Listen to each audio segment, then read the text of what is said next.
Hello everyone. I hope you people are keeping fine physically as well as mentally. किसी भी प्रकार की डेस्पोंडेंसी ना ही कॉम्प्लेसेंसी में आना है। डेस्पोंडेंसी इसलिए कि अब तो कोरोना हो गया, अब क्या कोई क्लास नहीं हो रही फ़िलहाल, तो classes हो रही हैं online. You would be getting sufficient number of video lectures. Gradually the frequency will increase and you never know by 31st March what happens. ना ही किसी भी प्रकार की कॉम्प्लेसेंसी में आना है कि बहुत टाइम है पढ़ाई के लिए. UPSC is a sort of preparation, कितना भी टाइम मिले कम ही रहता है. तो please utilize this time to the best possible. Ways and means सिर्फ पढ़ना, सोना, खाना, that's it. Keep yourself up to this only. कुछ एक rumours we are listening, we are hearing, we are reading on internet that there might be postponement of prelims. Nobody knows. Prepare as if you are appearing on 31st of May. That's it. इसके बाद किसी rumour को पढ़ना भी नहीं है.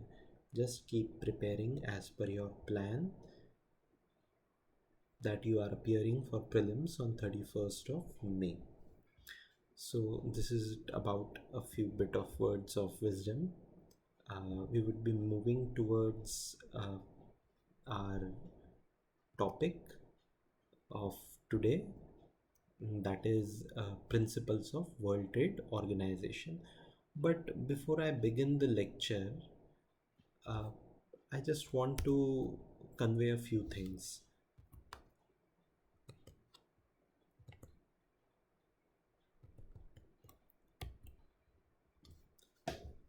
Please keep your earphone inserted in your mobile or laptop on whichever device you are hearing this lecture, so that other interference is minimum.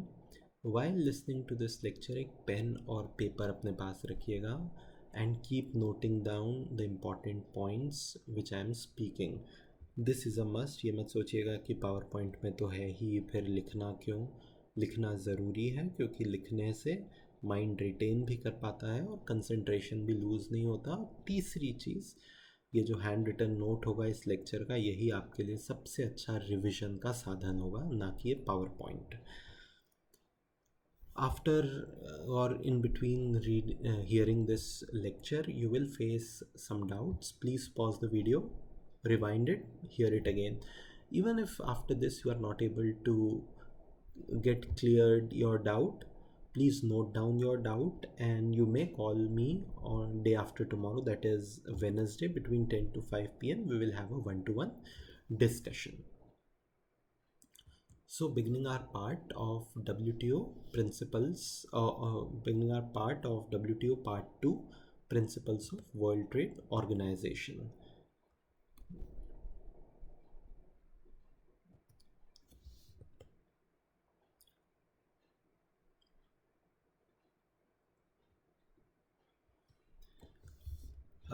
If we can just cut the clutter and come to the principles of WTO, we can broadly classify them into 4 parts. One is, first principle of WTO is there should be trade without discrimination. एक WTO का member दूसरे WTO के member के प्रति किसी प्रकार का कोई भेद ना करे. इस प्रकार का व्यापार में, इंटरनेशनल ट्रेड में भेदभाव ना हो, उसके लिए there are two concept, the concept of most favoured nation and the concept of national treatment. We are looking at each principle in detail in the upcoming slides. Here we are just having an overview. The second principle of WTO trade is free trade, कि जहाँ तक हो सके एक देश और दूसरे देश के बीच में व्यापार फ्री होना चाहिए. फ्री से मतलब है कि जो बैरियर्स इम्पोज होते हैं एक देश और दूसरे देश के बीच में व्यापार के, जैसे excessive amount of import duties, जिससे कि फ्री ट्रेड फ्री नहीं रह जाता और महंगा ट्रेड हो जाता है, वो ये बैरियर्स कम से कम हो. तीसरा, फेयर ट्रेड. सिर्फ फ्री ट्रेड करने से बात नहीं बनेगी. जो डेवलपिंग देश हैं, जो नॉट सो डेवलप्ड कंट्रीज़ हैं, जो लीस्ट डेवलप्ड कंट्रीज़ हैं, उनका भी ट्रेड में एक महत्वपूर्ण शेयर रहे, इस बात को सुनिश्चित करने के लिए डब्ल्यूटीओ का एक सिद्धांत है कि फेयर ट्रेड भी इंटरनेशनल ट्रेड में होना चाहिए।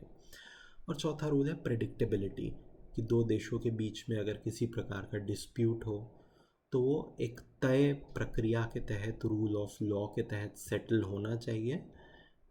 इंटरनेशनल ट्रेड के नियम प्रेडिक्टेबल होने चाहिए, और बड़ा देश, बड़ा व्यापारी देश हो या छोटा व्यापारी देश, किसी को अपने एक्सेसिवली लार्ज इकोनॉमिक पावर का अनड्यू एडवांटेज नहीं मिलना चाहिए। कुल मिलाकर सब कुछ नियम सम्मत या रूल ऑफ लॉ के तरीके से होना चाहिए। We would be looking at these principles in more detail. First, we are beginning with trade without discrimination, कि एक WTO का मेंबर दूसरे WTO के मेंबर के प्रति किसी प्रकार का कोई भेदभाव ना करे। इसके लिए we have two concepts. First concept is that of most favored nation, and the second concept, national treatment. First, we'll look at the concept of most favored nation. To explain this concept of most favored nation, I think a better way is I'll just write it down and explain you this concept in more general terms. Suppose we have a country A trading with, say, other four countries. One is country B, country C, country D, and country E. Now, whenever a good, say we will take example of sugar, whenever say a sugar is imported in country A, means sugar is exported by say country B in country A. country B से जब country A में मान लीजिए sugar आती है, तो country A इस पर 5% की, 10% मान लीजिए 10% की इम्पोर्ट ड्यूटी लेवी करता है। सिमिलरली जब कंट्री सी से शुगर आती है कंट्री ए में, कंट्री ए 10% की इम्पोर्ट ड्यूटी लेवी करता है। सिमिलरली जब डी से शुगर ए में आती है तो 10%, और ई के लिए भी 10%। बाय सम चांस से country A eases the restrictions or the tariffs on country C, वो कंट्री सी के लिए जो इम्पोर्ट ड्यूटी है वो कम करके 5% कर देता है। Now in a way I can say कि country C has become the most favored nation for country A. If A, B, C, D, E, these five are the members of WTO, what is actually happening now is country B, E, and D are discriminated against, and country C is being favored. और WTO का तो पहला ही सिद्धांत है कि व्यापारी देशों के बीच में किसी प्रकार का डिस्क्रिमिनेशन नहीं होना चाहिए। चूँकि country C most favoured nation हो चुकी है कंट्री ए के लिए, WTO का MFN का सिद्धांत कहता है कि कंट्री ए को ये MFN का एडवांटेज बाकी सभी मेंबर्स को भी देना होगा। इन अ वे सभी मेंबर्स कंट्री ए के लिए मोस्ट फेवर्ड होने चाहिए, और जो रियायत सी को दी गई है 5% की इम्पोर्ट ड्यूटी की, वही रियायत सभी मेंबर्स को कंट्री ए द्वारा ऑफर्ड होनी चाहिए। This is the concept of most favoured nation, but there is one exception to it, not one, a list of exceptions. We will see a few here. Suppose कि country A, B, C and D, these countries form a grouping for free trade, like say RCEP, which we had heard, or some free trade agreement they sign. Under this free trade agreement, these countries agree कि इनके बीच में जो भी व्यापार होगा, वस्तुओं का, उस पर जो इम्पोर्ट ड्यूटी लेवी करी जाएगी वो मात्र 2% होगी। Now these countries are trading, these countries A, B, C, D are trading among themselves at 2% rate, but whenever E comes into play, 10% import duty is levied। ये यहाँ पर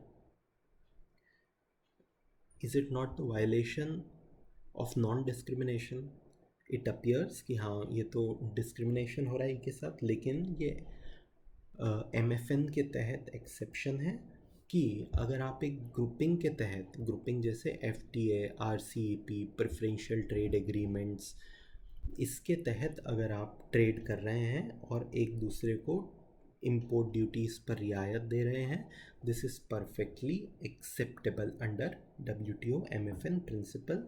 हमारे वाले एग्जाम्पल में ABCD आपस में 2% की इंपोर्ट ड्यूटी लेवी कर सकते हैं, लेकिन ई चूँकि इस ग्रुप का पार्ट नहीं है, उस पर 10% की ड्यूटी बिल्कुल WTO के लीगल तरीके से लेवी करी जा सकती है।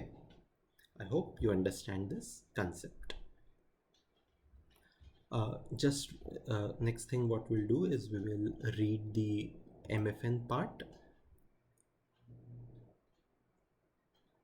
MFN, it sounds like a contradiction, but actually it aims at, चूँकि नाम में है मोस्ट फेवर्ड, लेकिन जो एक्चुअली इसका वर्किंग है वो ये है कि सभी को इक्वल ट्रीटमेंट देना, इसलिए नाम थोड़ा आयरॉनिकल है और कॉन्ट्राडिक्टरी है. Please go through the slide once. I have explained it. I'll be waiting for 30 seconds. Please go through the slide.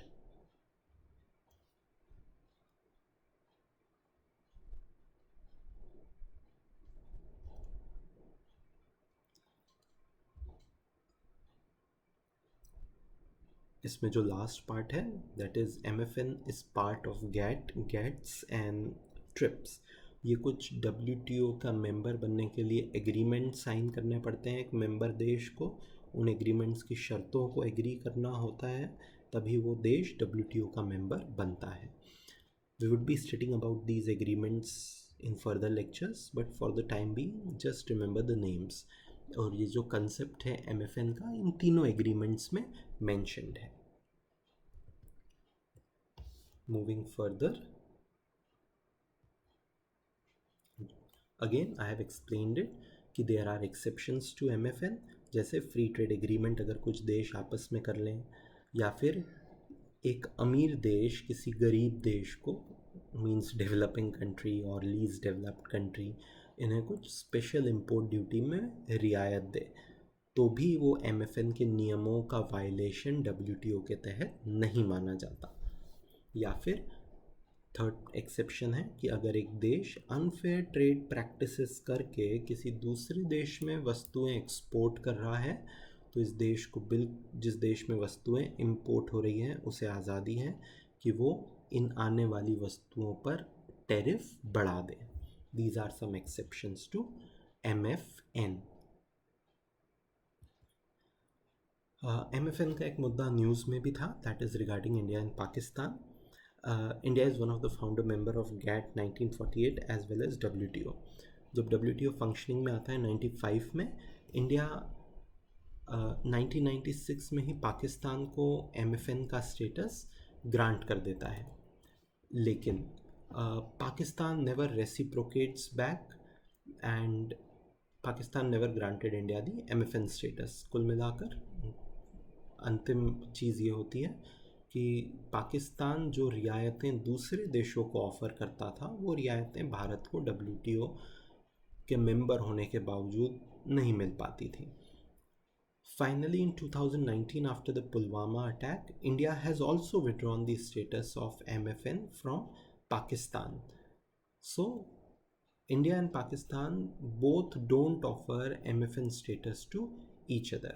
इसका प्रैक्टिकल मतलब यह है कि भारत कुछ रियायतें अगर दूसरे देशों को इंपोर्ट ड्यूटीज़ पर देता है, तो वही रियायतें भारत पाकिस्तान को भी दे.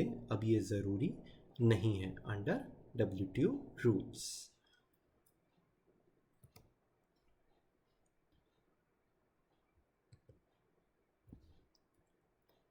So this was about the first part of non-discrimination principle, that is MFN.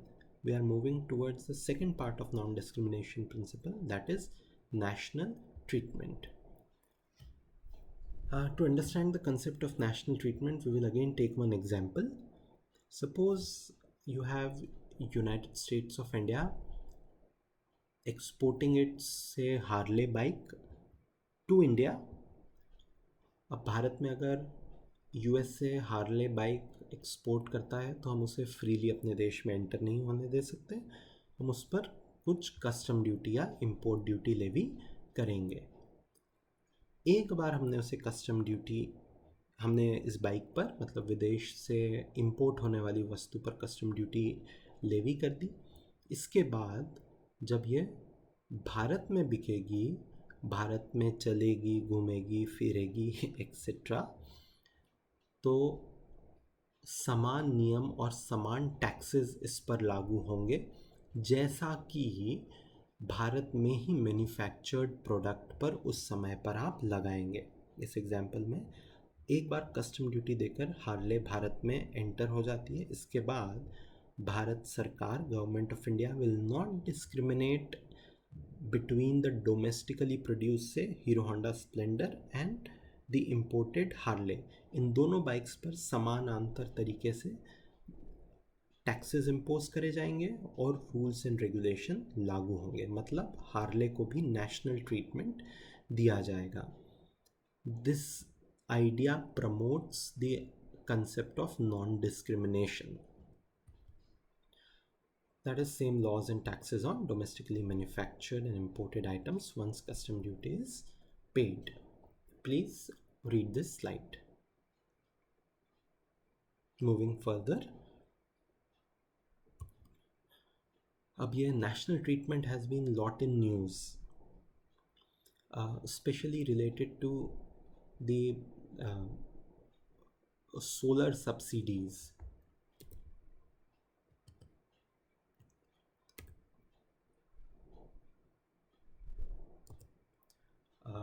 What happened is India launched Jawaharlal Nehru national solar mission, और इस सोलर मिशन के तहत जो सोलर पैनल्स इंस्टॉल करे जाते हैं उस पर भारत सब्सिडी देता है, गवर्नमेंट ऑफ इंडिया सब्सिडी देती है। लेकिन ये उन्हीं सोलर पैनल्स पर सब्सिडी दी जाती है जो भारत में मैन्युफैक्चर्ड है।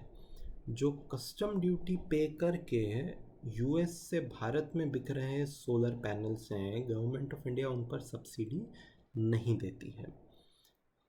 It is a clear-cut case of violation of the concept of national treatment because government has imposed a condition of domestic content requirement कि अगर ये सोलर पैनल भारत में बना है तभी हम इस सोलर पैनल पर सब्सिडी देंगे। कस्टम ड्यूटी पे करके इंपोर्ट करा गया अमेरिकन सोलर पैनल, उस पर हम सब्सिडी आपको प्रोवाइड नहीं करेंगे। What happens is USA considers it as a violation, takes India to WTO, and the result is that India has lost the case in WTO. It was a clear-cut case of violation of national treatment, or it was a case of discrimination among the domestic product and the imported product.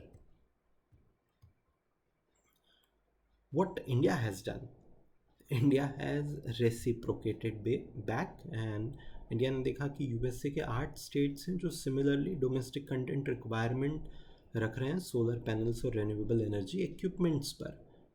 India took USA to WTO and duly India won and there USA lost. In a way same मुद्दे पर एक बार India हारा और एक बार USA, मतलब जो USA ने एक तरीके से भारत के साथ करा, भारत ने भी वही एक तरीके से यूएसए के साथ करा, as you can see here also.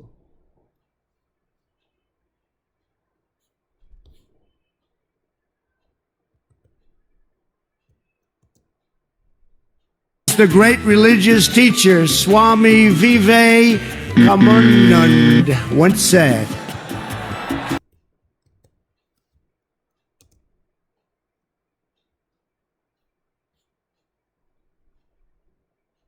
friend, the President of the United States of America, Mr. Donald Trump, हम सब खड़े होकर के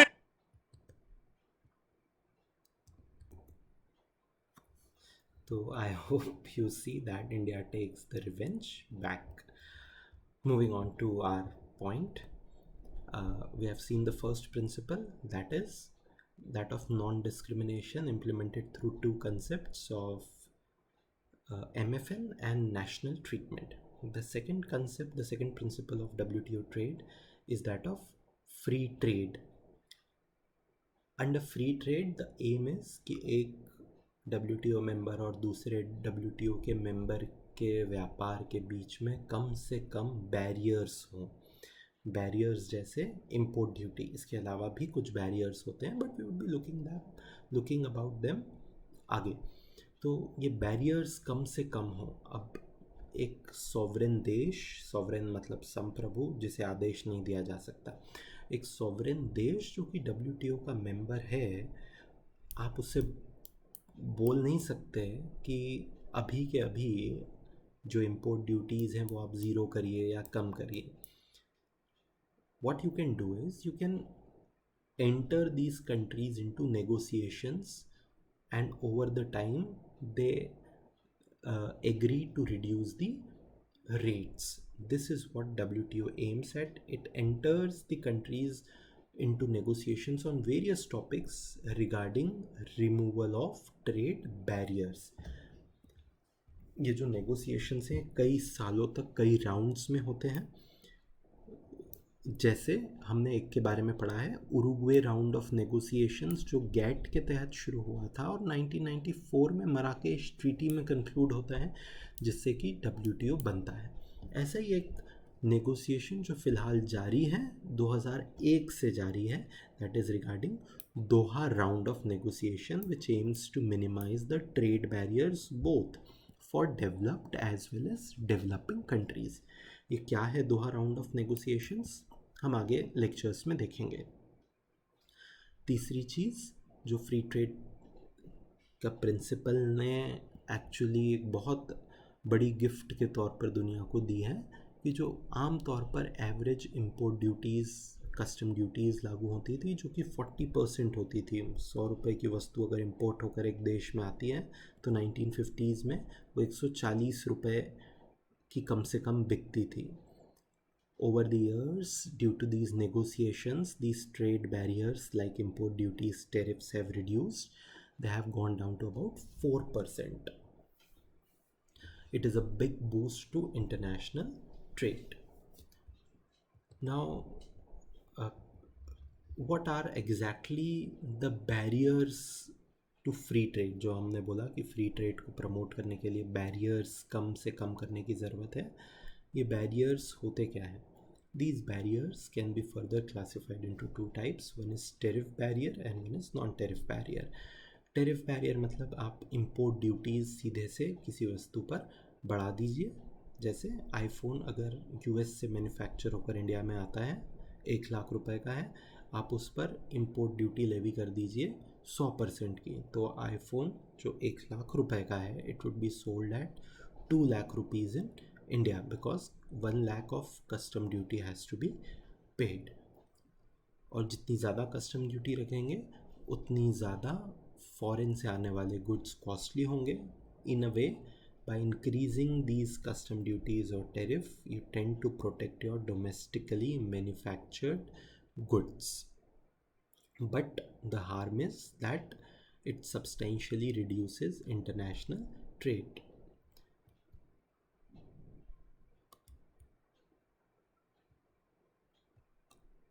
Now we have one more example regarding these tariff barriers.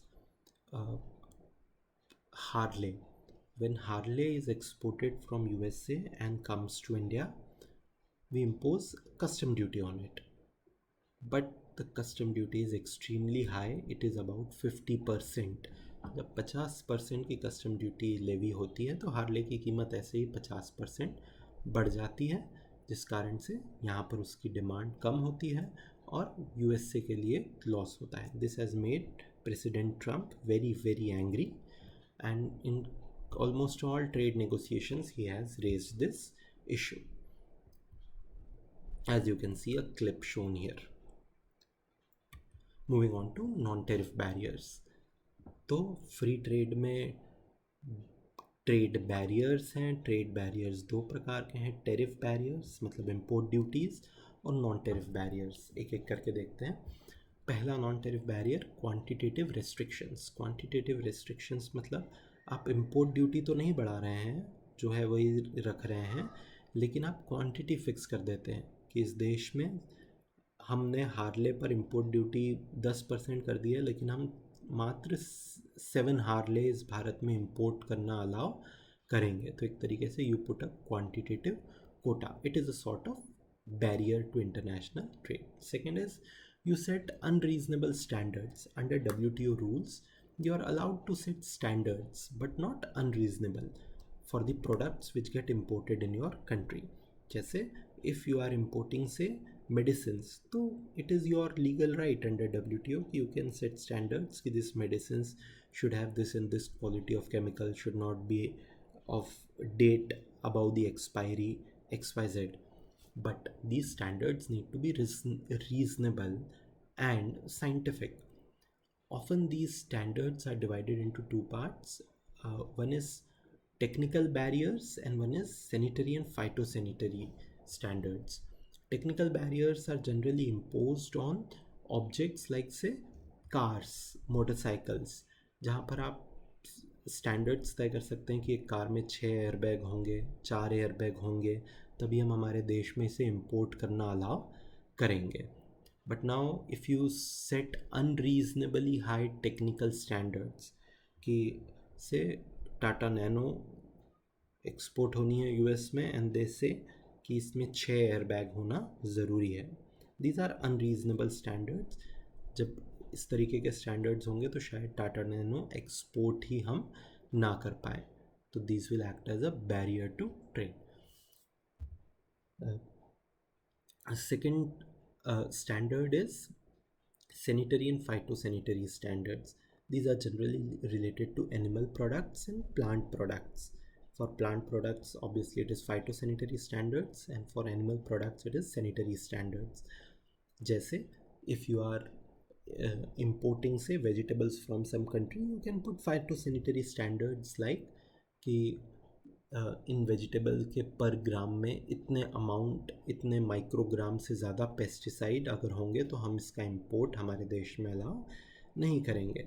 Similarly you can impose sanitary standards like कि if your country is suffering from say bird flu, we won't allow poultry meat to be imported in our country. But again, these standards need to be reasonable and scientific. India has consistently at loggerheads with some European countries and USA regarding these SPS standards, because USA and Europe have been using these standards as a trade barrier, non-tariff trade barrier. कैसे? For example, when we export say Alfonso mangoes to USA, to Europe has rejected it on many occasions, saying that the amount of pesticides in Alfonso is much higher than what is acceptable to us. Similarly, after 6 years of India facing bird flu, USA has consistently rejected the shipment of poultry meats and egg from India, citing sanitary standards. In the latter case, that is USA poultry case, India has gone to WTO dispute settlement, that is the WTO's court, and India has won. So these are some non-tariff barriers कि आप import duty तो नहीं बढ़ा रहे हैं, लेकिन आप free trade भी नहीं होने दे रहे हैं। कैसे? बिना इंपोर्ट ड्यूटी बढ़ाए। कैसे? या तो आप क्वांटिटेटिव फिक्स कर दीजिए, सिर्फ भारत से 10 अंडे ही एक्सपोर्ट करना अलाउ है, इंपोर्ट होना अलाउ है यूएस में, या फिर आप sanitary and phytosanitary standards excessively unscientifically high रख दीजिए। Okay,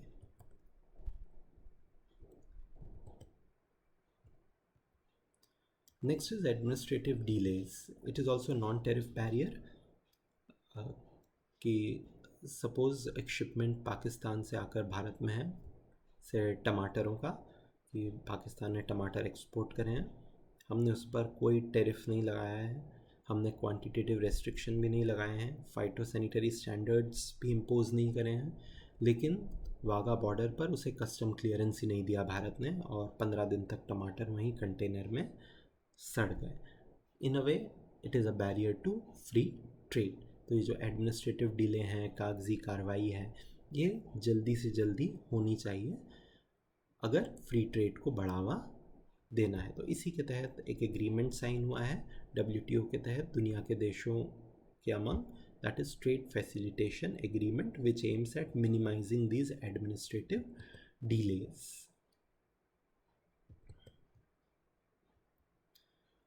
So till now we have seen two principles of WTO, that is non-discrimination and the second is free trade. We are moving towards the third principle, that is fair trade. Now please try to understand that कि अगर विश्व व्यापार sustainable होना है तो आप ऐसा नहीं बोल सकते कि ट्रेड सिर्फ फ्री होना चाहिए, कम से कम बाधाएं होनी चाहिए।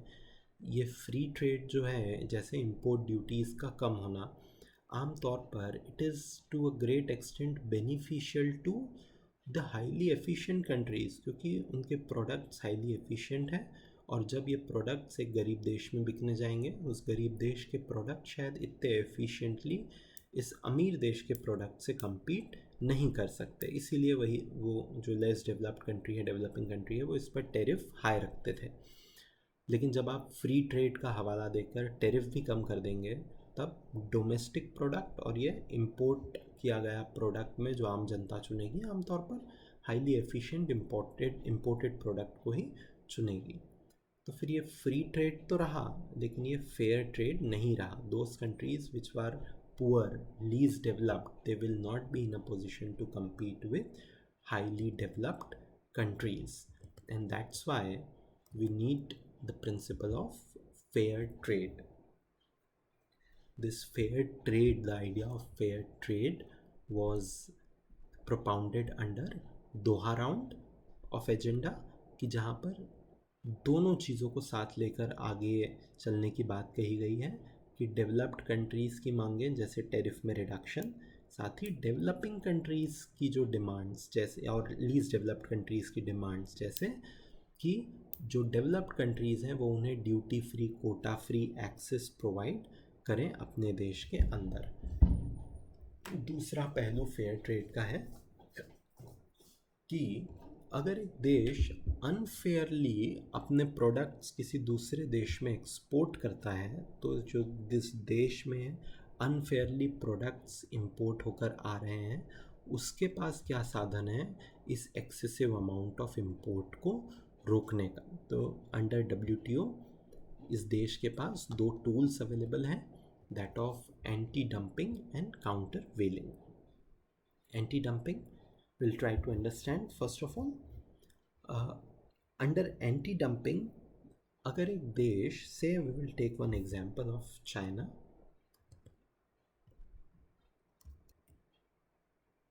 So under anti-dumping we will take one example of China. Suppose China produces MI mobile phone, say 3G mobile phone. इसकी प्रोडक्शन कॉस्ट चाइना को है से rupees, we will take it in rupees only for better understanding. Production cost है से 10 रुपये, ये जो अपने मार्केट में बेच रहा है वो है से 20 रुपये लोकल मार्केट में। नाउ ये जो लोकल मार्केट है, यहाँ पर 3G फ़ोन्स की डिमांड ऑलमोस्ट ख़त्म हो चुकी है क्योंकि 5G लॉन्च हो चुका है। Now what China wants to do, anyhow wants to get rid of this 3G stock. It starts exporting this to India at say rupees 15, क्योंकि चाइना में तो लोकल मार्केट में 20 रुपीज़ में बिकेगा नहीं। It starts exporting at a price which is even lower than the price prevailing in their domestic market. This is a case of dumping a product in another country. इससे बचाव के लिए Bharat anti dumping duty 5 रुपये की impose कर सकता है इस तरीके के चाइना से आने वाले MI मोबाइल फ़ोन्स पर। दूसरी चीज़, सपोज कि China is selling it at से ₹8, मतलब जो उनकी कॉस्ट ऑफ प्रोडक्शन थी उससे भी कम कीमत पर। It is again a case of anti dumping. यहाँ पर again India can impose a duty of rupees, at least ₹2, जिससे कि चाइना इस तरीके के प्रोडक्ट भारत के मार्केट में डंप ना कर पाए।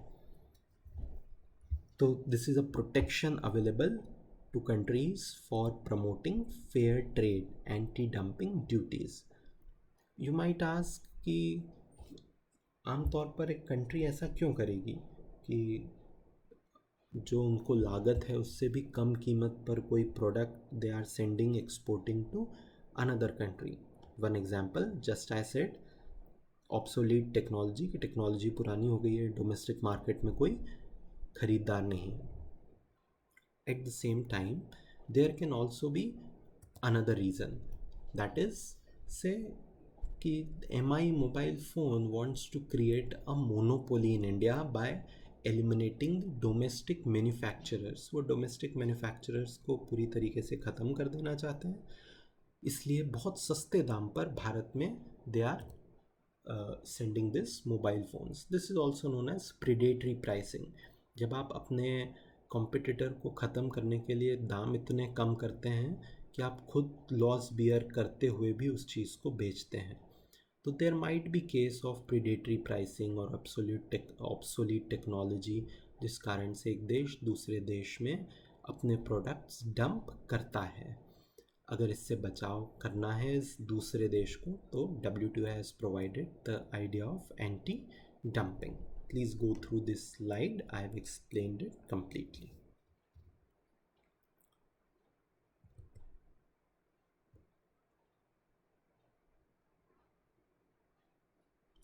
Moving to next measure which promotes fair trade, that is countervailing duty. Again, if these MI phones say which are exported to India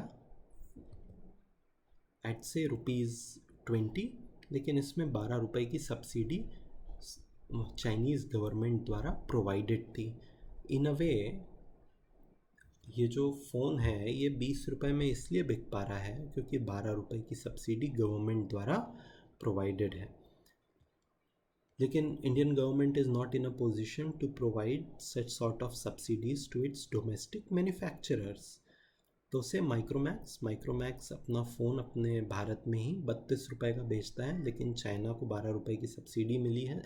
China की MI कंपनी को उसकी सरकार के द्वारा ₹12 की सब्सिडी मिली है। तो this MI can export the phones to India at से ₹20।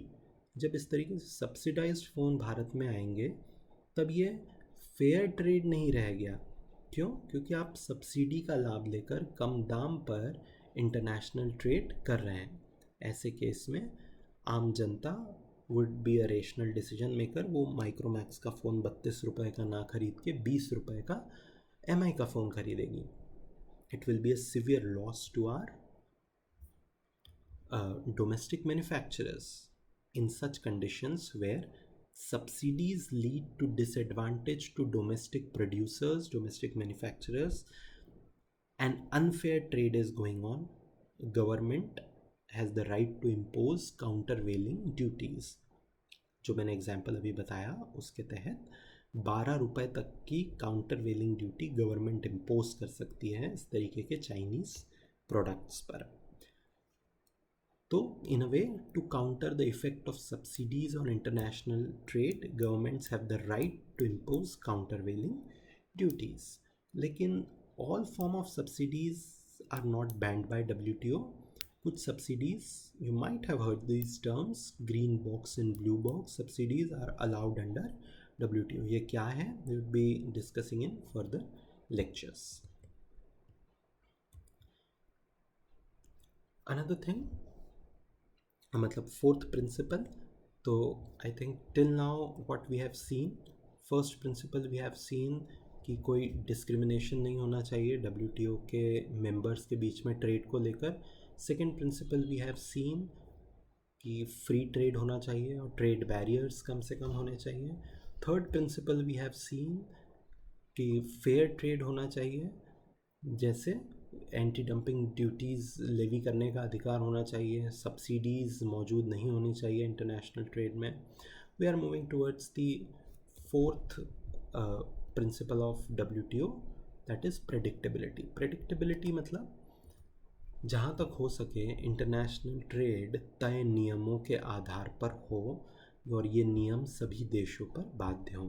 कोई अमीर देश इनका दुरुपयोग ना करे और कोई least developing countries should not be at the disadvantage. नियम सबके ऊपर समान रूप से लागू होने चाहिए और जो नियमों का उल्लंघन करे, ये उल्लंघन एक जुडिशरी द्वारा सुना जाना चाहिए. This is what WTO aims at. WTO has written agreements like GATT, TRIPS, etc. and all country, whether large, small, have to abide by it. If there is any dispute, there is a dispute settlement. WTO का court है एक तरीके से जो कि इन नियमों को सुनता है. साथ ही विश्व व्यापार में प्रेडिक्टेबिलिटी रहे, इसके लिए ज़रूरी है कि हर देश की आने वाले वर्षों में व्यापार की नीति क्या रहने वाली है वो हर कुछ समय में WTO को बताए. यही WTO इम्पोज भी करता है कि every WTO member is bind to communicate trade policy to other member countries. Similarly WTO itself reviews the trade policy of each country and gives the feedback. एक तरीके से ये विश्व व्यापार में प्रेडिक्टेबिलिटी सुनिश्चितता लाती है. Please have a look at the slide.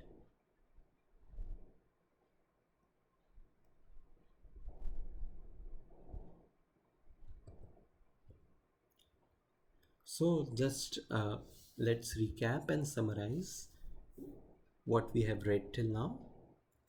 We have in the previous lecture we have gone through WTO evolution, जहाँ पर हमने देखा कि किस तरीके से पहले ITO International Trade Organization was to be established, but USA was not much keen. That's why as a stopgap agreement in 1948 GATT came into effect. GATT 1986 तक चलता रहा और उसके बाद भी चलता रहा, लेकिन 1986 में कुछ नए मुद्दे उभरे जैसे सर्विसेज, इंटेलेक्चुअल प्रॉपर्टीज़, डिस्प्यूट्स, और एक नया राउंड ऑफ नेगोशिएशन शुरू हुआ known as Uruguay round of talks, जो कि 1994 में कल्मिनेट होती है मराकेश ट्रीटी के तहत, और 1 जनवरी 1995 को WTO इस्टेब्लिश होता है. WTO के आज हमने कुछ प्रिंसिपल्स देखे. One is non-discrimination, second is free trade, and third is fair trade, fourth predictability. So this is it about the today's lecture. If you have any doubt regarding the today's lecture, please call me either tomorrow or day after tomorrow between 10 to 5 p.m. There are further lectures lined up of disaster management and international relations.